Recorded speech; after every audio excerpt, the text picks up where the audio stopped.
تمہاری سکھائی ہوئی باتیں دہراتے رہتے ہیں اور جو بھی ملتا ہے اس کو بڑے فخر سے بتاتے ہیں۔ میں ابھی ان کی طرف سے ہی آ رہی ہوں، تمہیں پتہ ہے ان کے پیرنٹس کا ایکسیڈنٹ میں انتقال ہو گیا ہے۔ کیا؟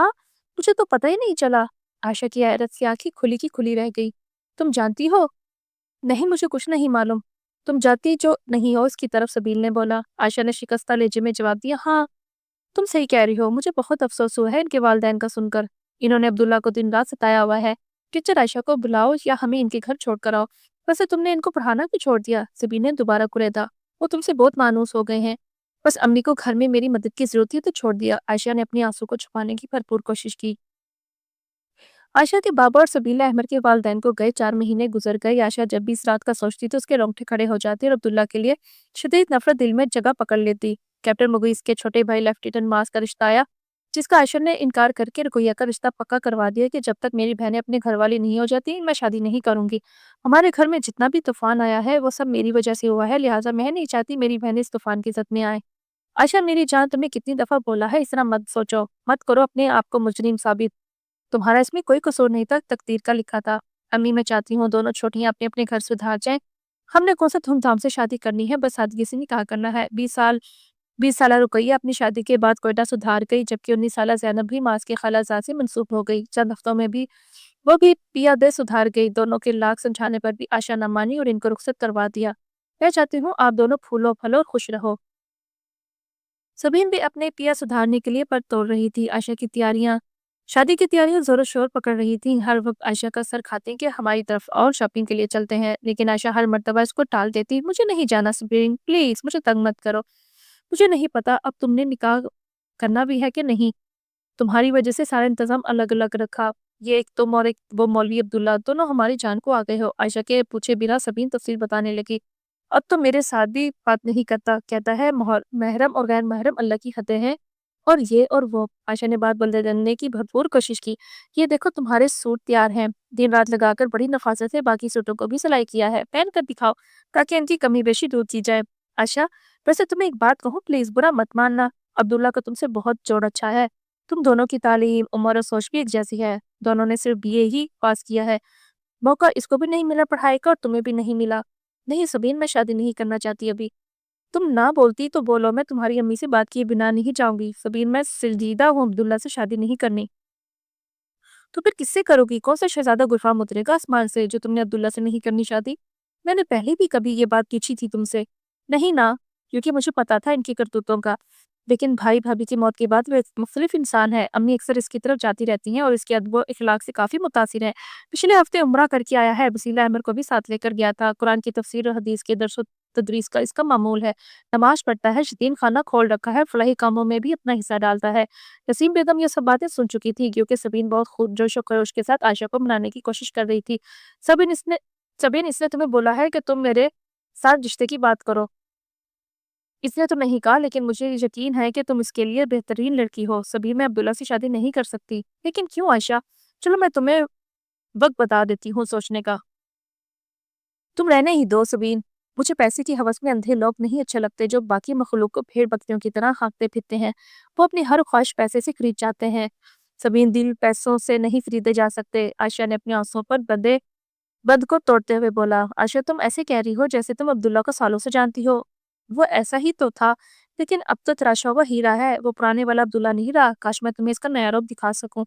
اچھا چلو یہ دوسری قمیص پہنو، اس کا گلا دیکھنا کتنا اچھا ہے۔ عائشہ نے جان چھڑانے کے لیے ہاتھ پاؤں مارے، لیکن سبین اندھیر آتی نسیم بیگم کو ساری معلومات دینے میں کوشاں تھی۔ اس کا بس نہیں چل رہا تھا کہ آج ہی عائشہ کا نکاح کرا دے، جبکہ عائشہ سال پہلے گزری وہ اذیتناک رات سوچ رہی تھی جو ہر رات اس کو چھلنی کرتی تھی۔ امڑتے آنسو چھپاتے ہوئے چائے کے بہانے کمرے سے نکل آئی۔ امی، میرا دل ہے آپ کسی اچھے ڈاکٹر سے چیک اپ کروا لیں تاکہ اصل بیماری کا تو پتہ چلے۔ روز روز ہاتھوں کا سن ہو جانا اچھی بات نہیں، کیوں پریشان ہوتی ہو؟ نہیں امی، آج تو ہم ضرور جائیں گے انشاءاللہ۔ بلڈ ٹیسٹ کروا کے لیبارٹری سے نکل کر کوریڈور میں پہنچی تھی کہ پیچھے سے کسی نے ٹانگوں کے ساتھ چپکنے کی بھرپور کوشش کی۔ بڑی مشکل سے اپنی چیخ روک پائی۔ ٹیچر وسیلہ احمد اس کی ٹانگوں کے ساتھ لگ کر نہال ہو رہے تھے۔ ارے آپ دونوں نے مجھے حجاب اور نقاب میں کیسے پہچان لیا؟ ٹیچر، ہم تو آپ کو آپ کی چال سے پہچان جاتے ہیں۔ دونوں شوخ چنچل معصوم بچے پھول کی طرح کل ملا کر کے رہ گئے تھے۔ عائشہ نے اپنی ٹانگوں سے ہٹا کر دونوں کو گلے سے لگا لیا۔ اکیلے کیا کر رہے ہو ادھر؟ عائشہ نے ادھر نظریں دوڑائیں۔ ہم تو چاچو کے ساتھ آئے ہیں، وہ ڈاکٹر انکل کے پاس بیٹھے ہیں، کچھ ضروری بات کرنی ہے۔ تو آپ کو ایسے کسی کے پاس اکیلے نہیں جانا چاہیے. آپ کو پتا ہے کچھ لوگ برے بھی ہوتے ہیں جو آپ کو نقصان پہنچا سکتے ہیں. ہم تو چاچو کو بتا کر آئے ہیں. ہم نے آپ کو سب دیکھ لیا تھا جب آپ لیبارٹری جا رہی تھی. سوچا ہم آپ کی واپسی کا انتظار کریں گے. آشا نے دونوں کو اپنے سینے سے دوبارہ سمیٹ لیا. آپ کو پتا ہے ہم نے چاچو کو کتنا بولا تھا کہ آپ کو واپس بلا لے, لیکن وہ ہر وقت ٹالتے رہتے ہیں. جسے آپ کو پتا ہے کہ ہماری مما اور ڈیڈی اللہ کے پاس چلے گئے ہیں. ہاں مجھے پتا ہے. عائشہ کا کلیجہ کٹ کر رہ گیا. آپ کو پتا ہے کہ ہمارے چاچو کتنے اچھے ہیں. نہیں مجھے نہیں پتا. عائشہ نے جان چھڑائی. وہ بہت اچھے ہیں. دونوں نے ہاتھ پھیلا کر آنکھیں پھیلائی. بے اختیار عائشہ کی امی کی ہنسی چھوٹ گئی. آپ دونوں بہت اچھے ہو اس لیے وہ آپ کو اچھے لگتے ہیں. دونوں اپنے چاچو کے پاس جاؤ. میں ادھر ہی ہوں جب تک آپ اندر نہیں چلے جاتے. ٹیچر آپ کو پتا ہے ہم ہر روز آپ کے لیے دعا کرتے ہیں. اچھا کون سی دعائیں؟ یہی کہ آپ واپس آ جائیں ہمارے گھر اور ہمیں پڑھائیں. ہم روز سونے سے پہلے یہ دعا مانگتے ہیں. عائشہ کا دل چاہا کہ دھاڑے مار مار کے روئے. بچوں کو دوبارہ گلے لگا کر الوداع کیا. نسیم بیگم کا بھی دل دہل گیا معصوم بچوں کی باتیں سن کر. دونوں ماں بیٹی نے رکشا لی اور گھر کی راہ لی. گھر پہنچ کر امی نے عائشہ کو آڑے ہاتھوں لیا. عائشہ تم عبداللہ کو معاف کر دو. غلطیاں انسانوں سے ہی ہوتی ہیں. اپنی غلطی کا خمیازہ وہ بھگت چکا ہے. سبھی نے ساری تفصیلات مجھے بتا دی ہیں. میری زندگی کا کوئی بھروسہ نہیں. میں چاہتی ہوں تم اپنا گھر بسا لو. چھوٹی بہنوں کی پہلے شادی والی شرط جو تم نے پوری کر دی ہے. اب میں چاہتی ہوں تم بھی شادی کر لو. عائشہ نہ چاہتے ہوئے بھی دھاڑے مار کر روئی اور امی کی گلے لگ گئی. امی بہت مشکل ہے عبداللہ کو معاف کرنا. مجھے شدید نفرت ہے اس شخص سے. اس کی وجہ سے میری زندگی کانٹوں سے بھر گئی.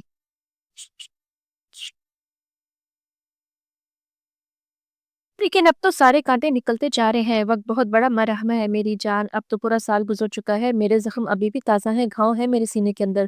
صلہ رحمی کرو میری بچی. اللہ کی خوشنودی کے لیے اسے معاف کر دو. عائشہ کو سینے سے لگا کر اس کی ڈھارس بندھائی.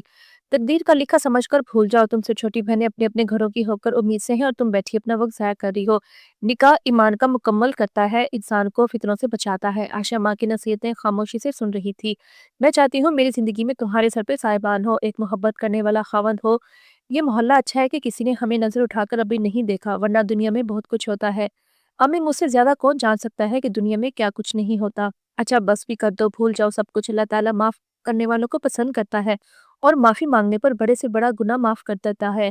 تو ہم کون ہوتے ہیں؟ کبریائی تو صرف اللہ کی ذات کے لیے ہے. عائشہ کے دل میں ہول اٹھ رہے تھے لیکن صرف جی امی ہی کہہ رہی تھی. دونوں ماں بیٹی سبین کی اصرار پر نکاح میں شامل ہوئیں. ہلکی گلابی رنگ کے کاٹن کے سوٹ میں ملبوس, جس کے اوپر ہلکی پھلکی کڑھائی تھی, میک اپ سے بے نیاز, قدرتی حسن سے مالا مال, کسی حور سے کم نہ لگ رہی تھی. خوبصورت گھنے بال جن کو اس نے سبین کے اصرار پر کھول لیا تھا, ہر دیکھنے والے کو دیوانہ بنا رہا تھا. کاجل کی ہلکی سی دھار اس کی آنکھوں کے حسن کو اور نمایاں کر رہی تھی. سبین نے خاموشی میں بتایا کہ تیرا وہ بھی آیا ہے, تاکہ آپ کل کی نیکسٹ اور لاسٹ ایپیسوڈ میں سنیں گے. تو کیسی لگی آپ کو یہ ویڈیو؟ پسند آئی ہو تو لائک, چینل کو سبسکرائب کی.